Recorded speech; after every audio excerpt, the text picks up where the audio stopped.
Join me in the milk barn today as we talk about body condition scoring for goats.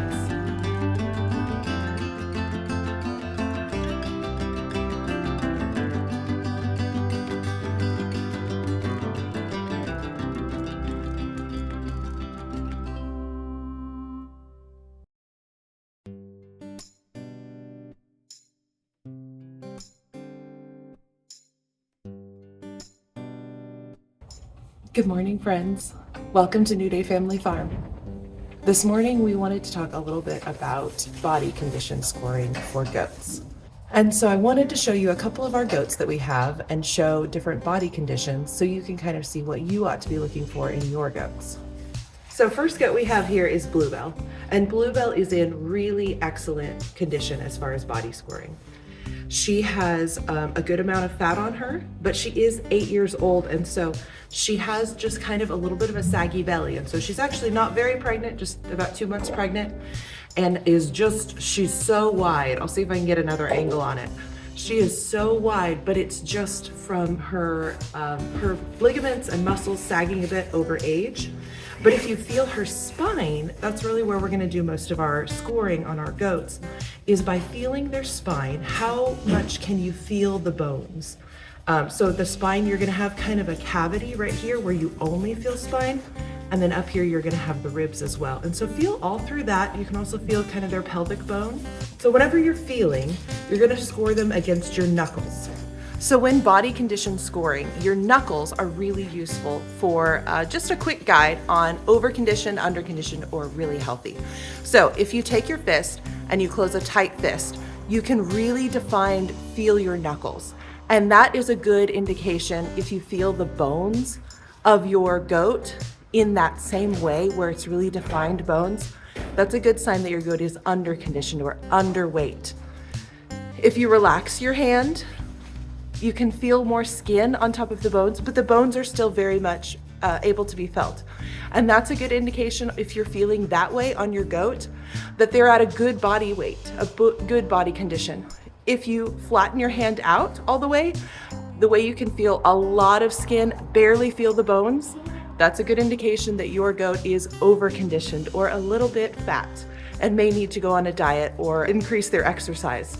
So now we can compare that with Bella here, who is very clearly underconditioned. So when I bought Bella about 6 months ago, her owner said they just can never keep fat on her. She's always skinny. And it's very true that dairy goats, like Nubians, or like most of what we have, mini Nubians and Nigerian dwarfs, they do tend to be a lot thinner through their pelvic area and their ribs than like a meat goat would be. So don't be alarmed by that.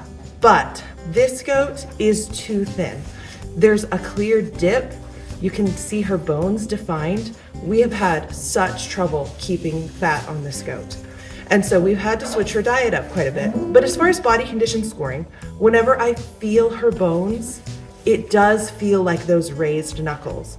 They're very defined, and that's a good indication that your goat is not getting what they need nutrition-wise, or they may be carrying a high parasite load. For Bella, we've been deworming her because she did have a high parasite load. Thankfully, we've also switched her feed in addition to the deworming, and she's been coming back. The bony feel is getting a little bit more skin covered, which is a good sign that she's putting on some weight, which she really needs to do before she kids again in the spring. Now, there is one unfortunate side effect to the way that we've changed Bella's diet. So a goat in milk really needs a lot of protein. Protein is what helps them make that milk. And so things that are high in protein are gonna be things like a dairy goat specific pellet or alfalfa. Alfalfa is very high in protein. It's a great type of hay, or you can buy it in pellet version for your goats who are in milk. I highly recommend having alfalfa in their diet. But that protein for a dairy goat is converted typically to milk. And so if you have a dairy goat who's struggling to maintain the fat and the weight, alfalfa is probably not gonna help much. It's just gonna get more milk in your pail. What you need, just like humans, is a higher carb diet for a goat to put some weight on.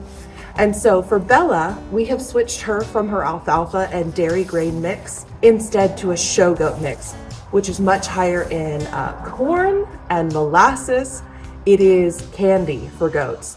And so the unfortunate reality is she decided she would rather not have that as a supplement to her dairy ration, but prefers to eat it instead of her dairy ration. And so her milk supply has plummeted. And so we're at the point now where she doesn't give us milk at all. We have her totally dried off, which is fine because it's time for her to start gaining some weight, especially early on in her pregnancy. We want her to gain that weight so that she is gaining the pounds rather than putting them into her babies. We don't need big babies, especially on a doe that is under-conditioned right now. So if you're working to help a goat who is under-conditioned like this one gain some weight, just be aware that if they're in milk, you will likely lose that milk supply. And honestly, it's for the best. That goat is putting so many calories into making milk. If you really want to get the fat back on them, it's time to dry them off for a bit. Know that your milk will come back as soon as they kid. And if they're in better body condition, you'll have even more milk that next year. It's really worth the trade-off. So how do your goats measure up? Are your goats under-conditioned, over-conditioned? Maybe they could go on a diet. Excuse you, sir. Or are your goats in a really healthy weight range?